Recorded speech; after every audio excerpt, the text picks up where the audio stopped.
This is Make it plain. Make it plain. MIP With Masamela Matfumo. Mark Thompson. Make it plain. Get woke. This is the story of the one. As a maintenance engineer, he hears things differently. To the untrained ear, everything on his shop floor might sound fine, but he can hear gears grinding or a belt slipping. So he steps in to fix the problem at hand before it gets out of hand. And he knows Grainger's got the right product he needs to get the job done, which is music to his ears. Call, click Grainger.com, or just stop by. Grainger, for the ones who get it done. Ladies and gentlemen, there is a racial divide even in the air. The American Lung Association recently released its State of the Air report, and we're learning that the African American community suffers from air pollution at higher rates than others. Joining us today to talk to us about that report and about this issue is American Lung Association spokesperson and associate professor of pediatrics and environmental health sciences at Columbia University Irving Medical Center, Dr. Stephanie Levinsky-Desir. Dr. Levinsky-Desir, welcome to Make It Plain. Thank you so much for having me. Thank you. Wonderful to have you with us. And also we're joined by Wynn Welch, who's a COPD, chronic obstructive pulmonary disease sufferer. And her air quality and her breathing is impacted during poor air quality days. We'll hear a bit about her personal experience. Sister Wynn Welch, how are you? Welcome to Make It Plain. Thank you for having me. Pleasure to have you. Dr. Levinsky-Desir, first of all, tell us about this, a little bit about this State of the Air report.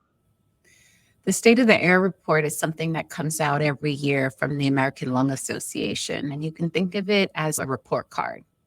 It's a document, a very dense document that comes out, but there's some pretty easy to capture elements of it on the internet, where you can see basically the neighborhood in which you live in. How does it compare to other neighborhoods across the United States? And the real message is about what's the air quality? What's your grade in terms of a failing or an A mark in terms of the pollutants that typically pollute our neighborhoods and our environments? And when we look at air pollution, we're talking about smog and things like that, correct? Correct. So the major air pollutants that the State of the Air report on are ozone, which is, as you described, like smog, and fine particulate matter. We call that PM 2.5, or particulate matter that's so small that it can get down into the lower airways and really target disease way down in your lungs. And that is soot. So you can think of that as any teeny tiny particle that you may or may not be able to see, or soot. And those are particles. Are there any other types of particles, or would those also be included in soot when we're talking about things that we are breathing in our communities? Yeah, so when you think about fine particles, it composes a large, broad area of things that includes teeny tiny allergens that can trigger inflammation and allergic disease in the airway. Soot is also thought black carbon. Some people may have heard of that term. It's a type of fine particulate matter. So the main difference between the particulates are the tiny particles versus ozone or nitrogen dioxide. Those are the gases. And all of these are factors that pollute our environments. They come from many different sources. In urban neighborhoods like New York City, where we live, that might come from traffic. I gave a talk recently out in Pittsburgh that comes from industrial plants. So depending on where you live in the country, the source of these pollutants may vary. But the take-home message is that they are all polluting the air that we breathe and causing people to have worse respiratory disease when they're exposed in high concentrations to these pollutants. Wynn Welch, in Wisconsin, where you live, 77% of African Americans live in an area with a failing grade for at least one pollutant, compared to 29% of white individuals. So you're dealing with this wind welch in your daily reality, aren't you? Definitely, to the point at sometimes during different seasons, I have a patio and I can't even have my patio door open nor my window. I had to have one of my lung specialists to order air purifier for my home due to the quality of air that I'm not able to open my windows, not able to open my patio during different seasons. So do you say season? So I guess you have fair warning of when you can expect the air quality to be low. Is that right? Yes, definitely. And not only that, due to my lung issue, I can start grasping, may even need to settle myself down to take a breathing treatment. And at that time and point, I say, okay, it's time for me to close these windows. Time for me to close the patio door. Mm-hmm. Yes. What seasons are these? I presume spring and summer, or am I wrong? Spring and summer. Mm-hmm. Mm-hmm. I suspect too, Dr. Levinsky, this year, there are a lot of people who have to make the kinds of decisions that Wind Welch has to make. Yeah, that's absolutely right. And I think one of the reasons why I'm so glad that you're doing this program on this topic is because, as Ms. Welch mentioned, she can feel it herself. Not everybody can feel it. And so I think it's important and to know where to look for resources or where to look to understand what the air quality is so that it doesn't get to the point where it's actually affecting your lungs, but that you can make some of those changes even before that. Yes. Wind Welch, I'm sorry, go ahead. Go ahead. And I'm not for sure. I believe the reason that I'm aware and can feel and grasp her and tell in my lungs is because I had a lung removed. So by me having my upper right lung removed, that kind of really give me an indication, okay, today is not even a good day, girl, for you to go outside. If you don't mind, describe to us that trigger for you. What does that feel like? I feel I'm grasping for some fresh air, not just any air, but some fresh air. And I can feel and sense and hear wheezing within myself, within my lungs. Mm-hmm. God bless you. I'm sorry. That's scary to me. Yeah. God is awesome. And you negotiate this in your life pretty often, I take it. Yes. And I'm definitely an advocate for myself concerning the team of doctors that I have. Mm-hmm. Yes, I have an RN on my case to come to my home. I have a case manager on my case to come to my home. So I'm very outspoken and I know how to speak up for myself to say, hey, I need this, I need that. Else I'm gonna have a bad night at night. Even when I call my doctors, I say, hey, I'm gonna need this, I'm gonna need that, because the quality of air is all on the news. You know what I'm saying? And it's affecting me. Dr. Levinsky, this year, Ms. Welch is telling us about her COPD experience, but I noticed in the report, this affects other health concerns as well, some of which I was clearly unaware of. Asthma, of course, that's not a surprise. That's but right. Diabetes and heart disease can be affected by air pollution. Can you talk to us about that, Dr. Levinsky? Absolutely right. So when you think about who is at risk or who's susceptible to the effects of air pollution, we all are to some degree. Mm-hmm. However, there are certain populations of people who have higher risk and who should be paying even closer attention, as Ms. Welch has described, in terms of their exposures. And so that includes people who have underlying respiratory conditions like asthma or COPD, Definitely. people who have heart disease, underlying heart problems, elderly, the really young, pregnant women, particularly as this might affect their fetuses, their unborn children. So these are all populations of people that really need to be paying attention when it comes to air quality and understanding what is the weather outside, what is the air quality outside, and make those very real decisions that Ms. Welch mentioned about, should I go outside today? Should I exercise outside? Should I keep the windows open or should I keep them closed? And just as you alluded to, Reverend Mark, poor air quality has been linked to premature death. It's been linked to respiratory infections. It's been linked to heart attacks and strokes, impaired cognitive function, metabolic disorders, in addition to the asthma and the COPD and lung cancer that we typically think about. So it's not just the lungs that are affected, it's the whole body that can be affected. And just to be clear, diabetes can be affected. And diabetes as well. Absolutely. Yeah.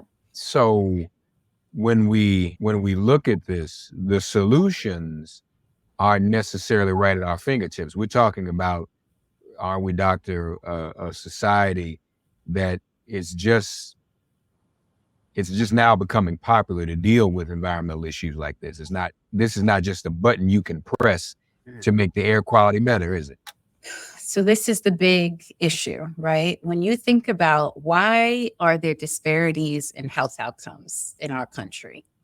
Why is it that certain populations of people of color, people who live in communities of poverty, why are we experiencing disease at an alarming rate compared to other populations of people? And it comes down to factors like this. So air quality, air pollution exposure disproportionately impacts communities of color. There are a variety of reasons why. Some of them include point sources of pollution. So if you think about where are the neighborhoods where highways and truck routes, all of those things being placed, those are in our neighborhoods, in our communities. Where are the neighborhoods where there are going to be factories that are going to be emitting particle pollutants?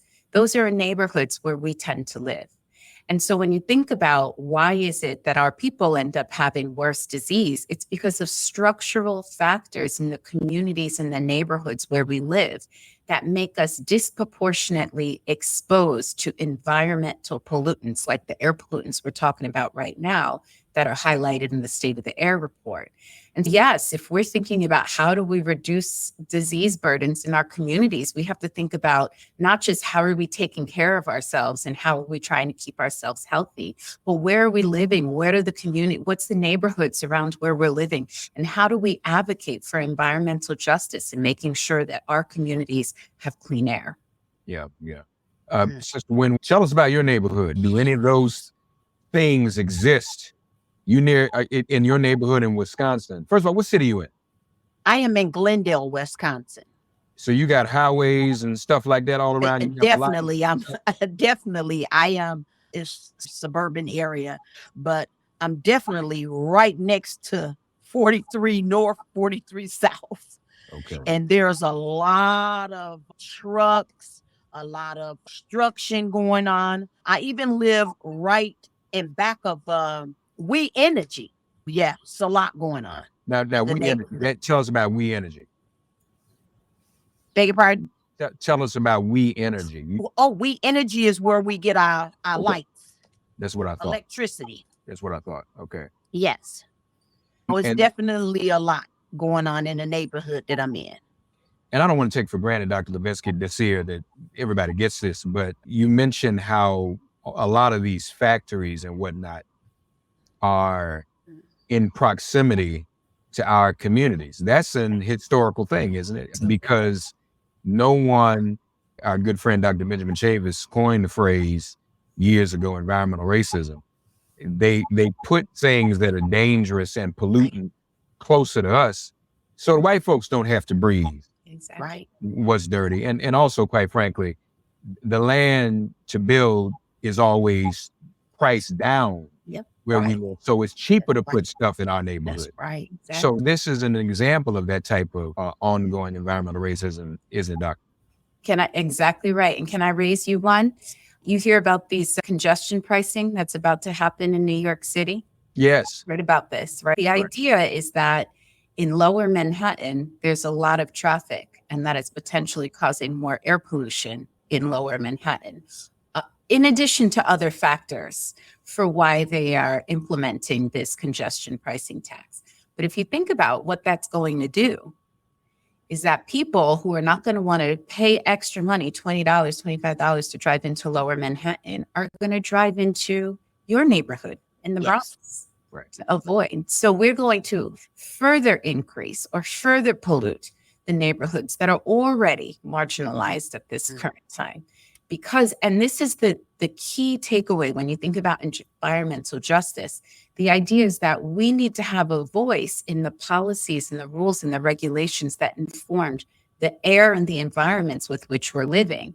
And so we need to have a voice in thinking about this policy of congestion pricing that's going to improve air quality potentially in lower Manhattan might actually create worse harms in communities like northern Manhattan and the Bronx. Said in that you mentioned double entendre, congestion pricing. Seemingly it's traffic congestion, Exactly. but it also leads to environmental and pollution congestion as well. Lower Manhattan folks, and a whole lot of us down there. Exactly So right. that's what that's about. Speaking of being involved in policy, as your doctor just said, Sister Welch, you mentioned being an advocate when it comes to your health and your doctors. Are you also one who, Ms. Welch, who is an advocate on behalf of environmental policies being improved in our communities? Oh, definitely. Yes, as a matter of fact, I just left Washington, D.C., asking the Senate for billions of dollars for early detection, for COPD, lung cancer. So, yes, I'm really big on this. Yes, definitely. What about the weather too, Dr. Levinsky, this year? Times are changing in terms of the global realities we're facing in terms of weather. Does that increase or actually decrease the quality of air that we're breathing? Everybody, have you all heard about climate change, right? So when we Yes. think about what climate change is, one of the reasons why climate change is happening is because of these pollutants, these greenhouse gases, like the ozone, like the smog, like the particle pollution. They make the climate warmer. You notice these massive swings in temperature, these really high days. What does that do? It makes land drier. And so you all remember back in June when us here in New York were experiencing the manifestations of wildfires that were way up in Canada. People Yes. who live out on the West Coast, they experience greater wildfire seasons more and more and have been. We got a taste of it this past last year. All of this is a consequence of climate change and the temperatures getting warmer and hotter, causing longer and heavier fire seasons. It's a cycle. It's a vicious cycle. And that is pollution, right? So that's adding to the problem, those wildfires and that wildfire smoke. So it's all very much related. And when we think about what are some things that we can do, we have to think about what is our own carbon footprint? What are we contributing to this climate change crisis? And how can we also help to improve it, because it's all linked. Definitely, it clearly is all linked together. Sister Wynn Welch, tell us about your typical day, because I know one of the things this report addresses is stress. Now I'm stressed because I never thought about it. And I'm glad to be, because I need to be more concerned about it, but I never thought about it. I don't think about air quality because, at least in my mind, I don't have, and most of us don't. A lot of times, unless we're diagnosed, we take it for granted, what we're breathing and what we're not breathing. So we all should be a little bit concerned and stressed. Tell us about your daily morning routine. When you wake up in the morning, I guess you have to see and feel and check what the air quality is, don't you? Definitely. And I definitely have to see how I'm feeling. If I'm fatigued, tired, out of the norm, something that's telling me, hey, wait a minute, something is not right. A lot of times I wear a mask. Good. I remember in June, was it June when they had the fire in Canada?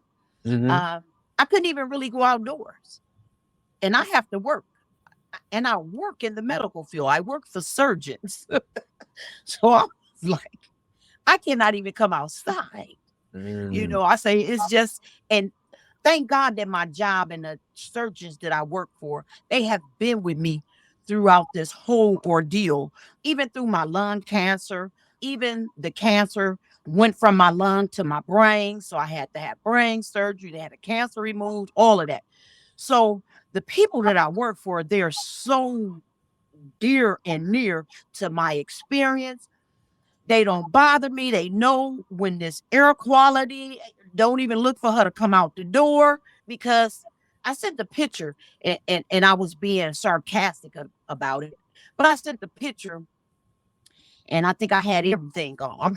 I said, if I come out the house, this is how I'm gonna be looking. Like, you're not gonna even know who I am, because I was just like, you couldn't see nothing but my eyes. It That's all was right. just that bad. Yeah. Yeah. And That's so good. from day to day, I can definitely tell how the climate, the air is gonna be due to my condition. If I'm getting up and my breathing is not quite right, that's an indication. It's just a number of things. Right. Is it true you were a former smoker? 20 plus years ago, be 20 plus years ago, I hadn't smoked a cigarette. Oh my God. When they told me I had lung cancer, I said, lung cancer? I said, I ain't smoked a cigarette in 20 plus years. But the surgeon said, one cigarette will do it. Say, you got COPD so bad. I say, huh?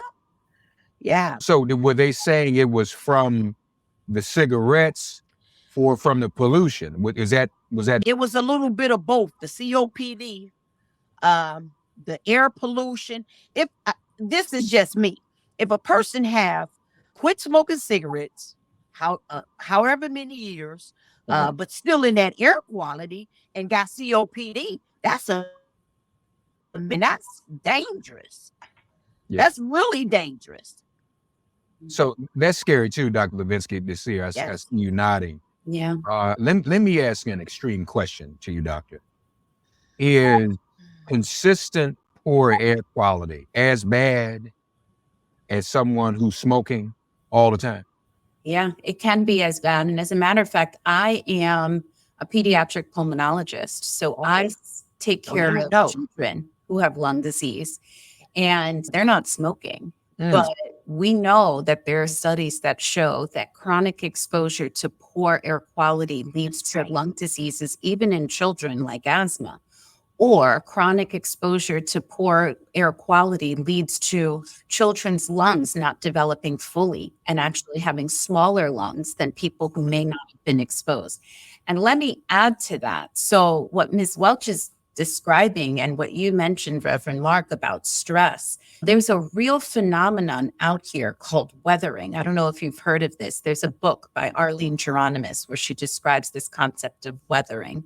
And she talks about something called allostatic load. So basically, this is the idea that stress on our body and how we are seen in society and how we are treated by society has a significant impact on our health, above and beyond what care we take for ourselves. So Ms. Welch is talking about smoking versus non-smoking, but just this chronic stress of living in a racist society has a potential to influence our health and increase our susceptibility to things like air pollution, to things like tobacco smoke exposure, to make those outcomes worse for people like us. So there's one thing about, obviously, it's important for us to take care of our health, to eat healthy, to do as much as we can. But when we also think about how society views us and how we walk through society, the things that we encounter, that puts a significant toll on our bodies that can also influence our health and make things like poor air quality affect us worse than somebody else whose bodies aren't as stressed. Mm. I'm sure the air pollution didn't help us during COVID either, did it? No. There's some studies that have demonstrated that people who lived in communities or neighborhoods where they had higher chronic exposure to air pollution were at greater risk for bad outcomes for COVID. Now, I will say, based on what I just described about this phenomenon of weathering and thinking about social and environmental stress, it could be multifactorial. In fact, we did a study here in New York City, which we're in the process of publishing right now, that actually showed that neighborhood deprivation or factors within the community that made a neighborhood or community less resilient may have made even more of an impact on worse outcomes from COVID than air pollution in and of itself. So I think these are really complicated, complex relationships, but they're not complicated. I think they're all running in the same theme, the same ideas. If you take a population of people and you marginalize the population, this population people are on the fringes, and you're doing things like putting factories and highways into our neighborhoods and our communities, it's going to impact our health. Not to mention cumulatively, just now is there an acknowledgement of highway systems cutting through Black communities historically. Our ancestors knew it when it happened, but now folk want to try to correct it. So if you think about going all the way back there, we've been dealing with this for a very long time. And go ahead, I'm sorry. I was just going to say that we have a paper where we're looking at historical redlining. This is a term that's become more and more popular now, and people are finally understanding what happened. This is after the Great Depression in the 1930s, where the government sponsored this program where they would decide which neighborhoods and which communities they would invest in, which communities, if you lived in a neighborhood, would you get a home mortgage so you can buy your home, or wouldn't you? And of course, they created maps, and they put all of the communities, most of the neighborhoods that have predominantly Black people living in those neighborhoods, or predominantly immigrants. Those were the red line neighborhoods where they would not invest in. And that has had downstream consequences. In our paper that we're looking at right now, we see that children who live in these neighborhoods that were historically redlined way back almost 100 years ago are currently experiencing worse asthma outcomes than people who live in non-red line neighborhoods. So exactly as you describe, our ancestors knew this is 3-4 generations ago when these policies were in place, but they're having an impact on our health today. We often say, and I'm often guilty of saying this, when we look at our individual selves, it's a cliche.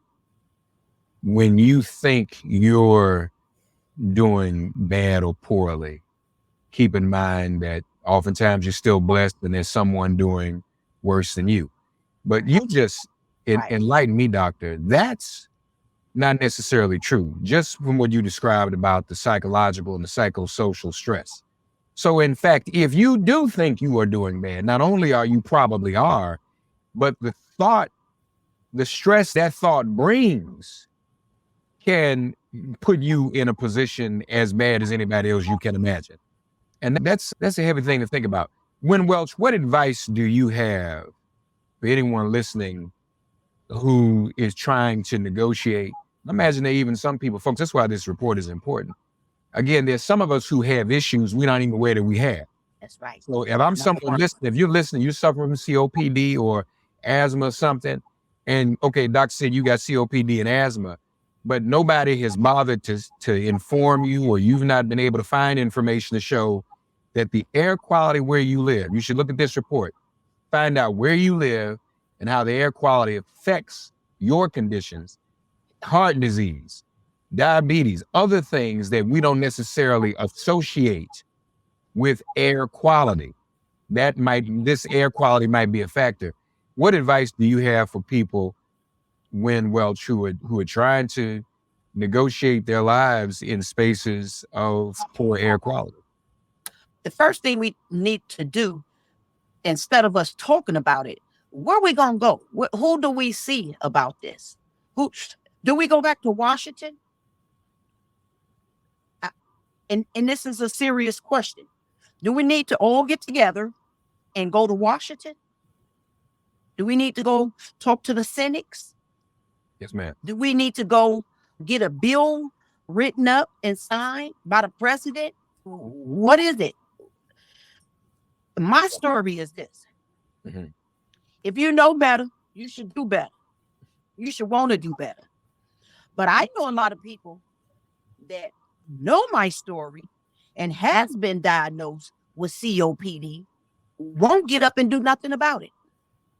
Why is that? Why do you think that? Smoking cigarettes, still depending on a state check. So therefore you got to be in the state housing, which we know where state housings are. So we definitely know where they're at. It's just, we just need to get together as a people. We need to go to Washington. We need to do something about this. But it is, Dr. Levinsky is here. There's Washington, but what role do city and state governments play in this as well? There's a big role. I think actually, even beyond that, you can think about there are local community organizations, grassroots organizations that are doing the work. And I think what's important to acknowledge, and I alluded to this in the beginning, is that the sources of air pollutants vary by neighborhood, by communities, by regions. And so it's really important to be plugged in into your local community to understand what is it that's burdening your community and what are some things that people are doing to advocate for that. For example, here in New York City, I can think of 2 organizations that are wonderful, like We Act for Environmental Justice or South Bronx Unites. These are community organizations that know the neighborhoods, know the communities, know the ways that they can petition or advocate within the local space to improve air quality. When you think about on the national level, the federal organization that's responsible for making sure that we breathe clean air is the Environmental Protection Agency, the EPA. And one of the most wonderful takeaways that I can share, I actually served on an EPA committee a couple of years ago that reviewed the air quality standards and reviewed all of the scientific evidence that demonstrated at what air quality do we see bad outcomes for human beings or poor health outcomes. And as a result of that work and the work of many others, at the EPA Administrator Michael Regan just announced in February that he's reducing the air quality standard for particulate matter from 12 micrograms per cubic meter down to 9. So that's meaningful because what it is now, it's the law. Now, over an annual period, any region, any neighborhood has to demonstrate that any community, any state legislative area has to demonstrate that their air quality meets this threshold or is below the threshold. So your question about what are the state and local governments have to do, they're the ones that have to enforce these air quality standards. I think there are multiple levels in which people can get involved and make sure that their voice is heard and make sure that they can advocate for improved air quality. Very, very, very important. Go ahead, Sister Welch. And I was going to say, even the community, the neighborhood aldermen, the district aldermen, they know. They're very aware of what's going on in the neighborhoods. They need to also stand up. But a lot of that work is voluntary, right? So they need people. They need concerned citizens and people who care not only about their health, but the health of their loved ones, the health of their children, and the health of their grandchildren to actually do the work of making sure to advocate. And some of that work might be going to Washington and using your voice and telling your story. But all of it is important in this fight. Yes. Yeah, very, very important. I want to thank you both for joining us. Folks, check out the State of the Air report at lung.org. That's for the American Lung Association. Sister Welch, any closing thoughts? No, not at all. I just hopefully sooner or later, the air quality will get better, not just for people with health issues, but all around. Yeah. Dr. Levinsky, this year, any closing thoughts on your part? Just to piggyback on that, it is getting better and it can get better. And even we see in the State of the Air report that the ozone levels are lower than they had been in previous years. Yes. So I think the work that you're doing, Reverend Mark, is so important in making sure that this message, just as you described, people aren't always thinking about this, but this is definitely impacting people's health. And so get that message out there so that people understand how this is impacting their health and what they can do about it. Wynn Welch has been, the American Lung Association calls her one of their lung force heroes. Read all about her at lung.org, and the State of the Air report is also there. Our other guests, honored to have her as well, the Lung Association spokesperson and associate professor of pediatrics and environmental health sciences at Columbia University, Irving Medical Center, Dr. Stephanie Levinsky Desir. Thank you to you both for informing us about this all-important issue here on Make It Plain today. Yes. Thank you. Thank you. Thank you. Thanks for getting woke and listening to Make It Plain. As always, perform an act of kindness on behalf of an elder or young person. Write a letter to a sister or brother who just so happens to find her or himself incarcerated.